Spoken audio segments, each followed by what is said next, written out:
देखिए 6 महीने में एक मिनट देखिए, अगले अगले 6 महीने के भीतर केरल में चुनाव होने जा रहा है और इस बार बीजेपी का ट्रेंड भी थोड़ा सा चढ़ता हुआ नजर आ रहा है, लेकिन असली लड़ाई यूडीएफ वर्सेस एलडीएफ इसी तरीके से रही है। और केरल में जिसे कहते हैं ना रिवॉल्विंग डोर, एक पार्टी जाती है दूसरी पार्टी आती है। पहली बार उसको झटका लगा पिछले चुनाव में जब लेफ्ट ने अपनी सत्ता को कामयाब बनाया और एक बार फिर लेफ्ट पार्टीज यानी एलडीएफ सत्ता में वापस लौट कर आए थे। लेकिन इस बार अब नगर निगम चुनाव के बाद, लोकल बॉडीज के चुनाव के बाद एक बार फिर कांग्रेस को लग रहा है कि कहीं ना कहीं इस बार उनको मौका मिल सकता है। लेकिन क्या भारतीय जनता पार्टी है एनडीए उनके इस जो उनकी उम्मीद है उसमें एक रोड़ा बनकर सामने आ सकती है क्या? इस पर भी बात होना जरूरी है। 20 जनवरी को केरल में करीब 1419 लोगों के बीच में एक सर्वे किया गया था और इस सर्वे में जो सवाल पूछे गए उनमें कुछ सवाल के जवाब मैं आपके सामने रखना चाहता हूं। पहला सवाल यह था, एलडीएफ सरकार का प्रदर्शन कैसा रहा है? तो 51.9% लोग यानी मेजॉरिटी लोग ये कहते हैं कि खराब प्रदर्शन रहा है, यानी एंटी इनकम्बेंसी केरल के भीतर इस वक्त क्या चल रही है ये आप समझ सकते हैं। अच्छा प्रदर्शन रहा 34.5% लोग ये कहते हैं। ये लेफ्ट पार्टीज का, वामपंथी दलों का आखिरी किला है जो हो सकता है कि ढह जाए अगर इसी तरीके से लोगों का यह आएगा तो। दूसरा सवाल था, विधानसभा चुनाव में किसे वोट देंगे? यूडीएफ को 32.7%, एलडीएफ को 29.3%, एनडीए को 19.8% और पता नहीं 15.3%, यानी फ्लोटिंग वोट्स अभी भी करीब करीब 15% वहां पर नजर आ रहे हैं। तीसरा सवाल यह पूछा गया था, किस मुद्दे पर आप वोट डालेंगे?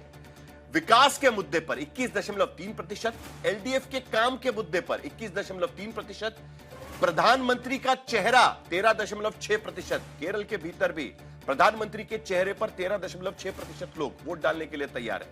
चौथा सवाल, बीजेपी के विस्तार में क्या बाधक है केरल के भीतर, क्यों नहीं उनका विस्तार नहीं हो पा रहा है? कम समझ केरल की भारतीय जनता पार्टी को 23.3%। जैसे जैसे आप लिंग्विस्टिक राज्यों में जाएंगे, दक्षिण भारत में जाएंगे, यह सवाल काफी उठाया जाता है, पता नहीं क्यों नहीं कर पा रहे। 19.5%।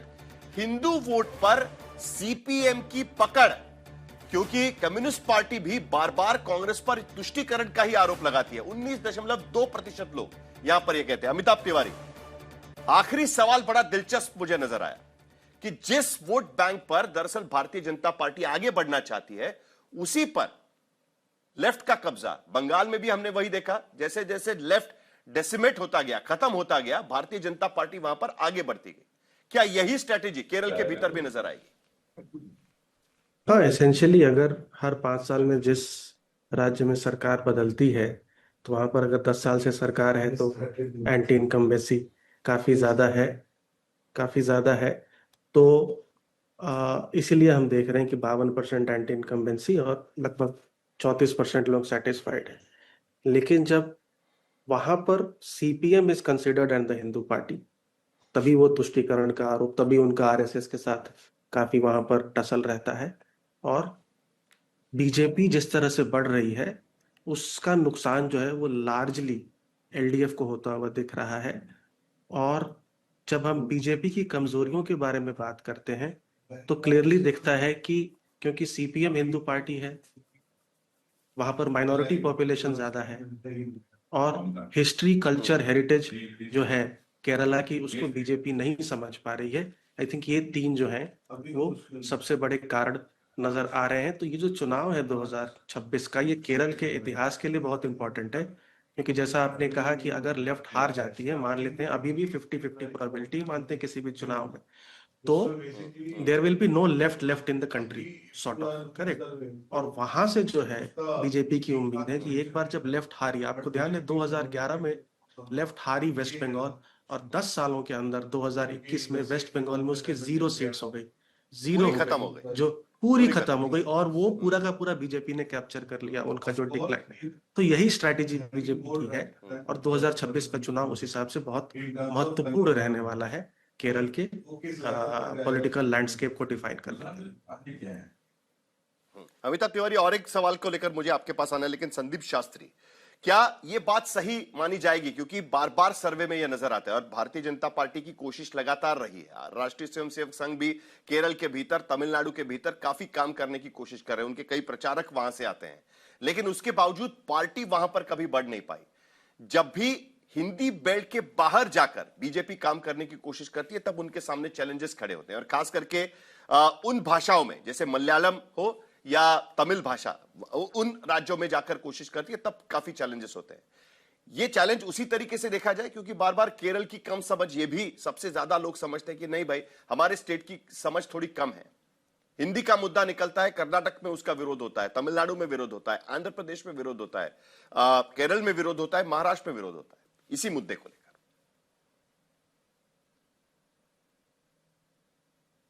साहिल भाई, ये प्रश्न मुझसे था। जी जी संदीप जी, आपसे प्रश्न है जी।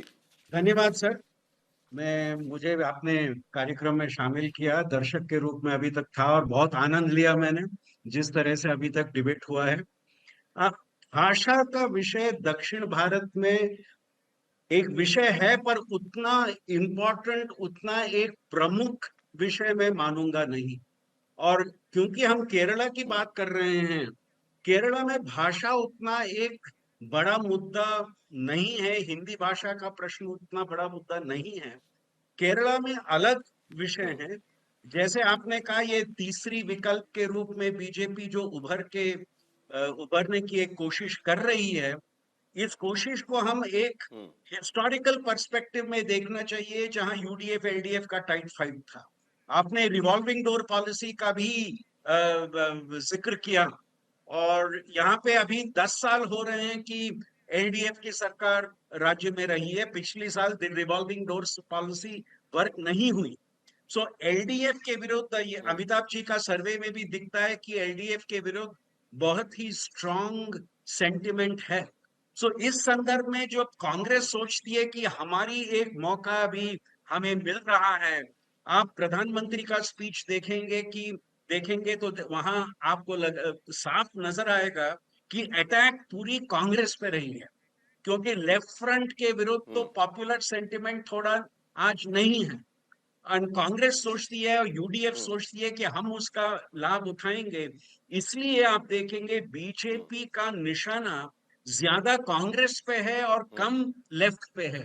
तो लेफ्ट पे ऑलरेडी थोड़ी सपोर्ट कम हुई है। सो उसी कारण से आप देखते हैं कि एक ये दो तरफा हमला हो सकता है, पर ये दो तरफा हमला में भी कांग्रेस और यूडीएफ की तरफ वो हमला थोड़ा ज्यादा है। साहिल भाई, और एक छोटी बात, इस सर्वे में दिखाया गया है कि महंगाई, भ्रष्टाचार और बेरोजगारी 3 मुख्य विषय है। अमिताभ जी ये सपोर्ट करेंगे कि पूरे देश में पिछले 25 सालों में जब भी कोई सर्वे किया गया, ये 3 विषय 4 विषयों में से सबसे ऊपर रहे, हमें आगे रहते हैं। बिहार के भीतर भी यही विषय ऊपर थे। साहिल भाई, प्रश्न ये है कि इन 3 मुद्दों पर लोग कौन सी विकल्प को सपोर्ट करेंगे, कौन सा विकल्प उनको लगता है कि इन 3 समस्याओं का परिहार ढूंढ सकेगा, और इन 3 समस्याओं में सबसे ऊंचा, सबसे इंपॉर्टेंट समस्या कौन सी है? जी अमिताभ तिवारी, जल्दी से मुझे आखिर में आपसे कमेंट चाहिए। पीएम का चेहरा, इस पर भी लोग काफी बात कर रहे हैं, क्या सचमुच में ये काम आएगा केरल के भीतर? देखिए, क्या है कि लीडरशिप किसी भी चुनाव में बहुत इंपॉर्टेंट फैक्टर होता है। लगभग 1/3 लोग लीडरशिप, 1/3 पार्टी सिंबल और 1/3 कैंडिडेट के ऊपर वोट करते हैं।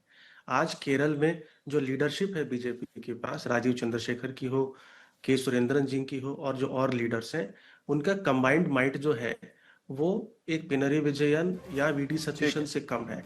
तो भाजपा का सपोर्टर प्राइम मिनिस्टर मोदी को एक तरह से सुपर सीएम की तरह देखता है अगर पार्टी जीतेगी। यही और बात इसलिए कहीं उनके पश्चिम बंगाल के भीतर भी देखी गई थी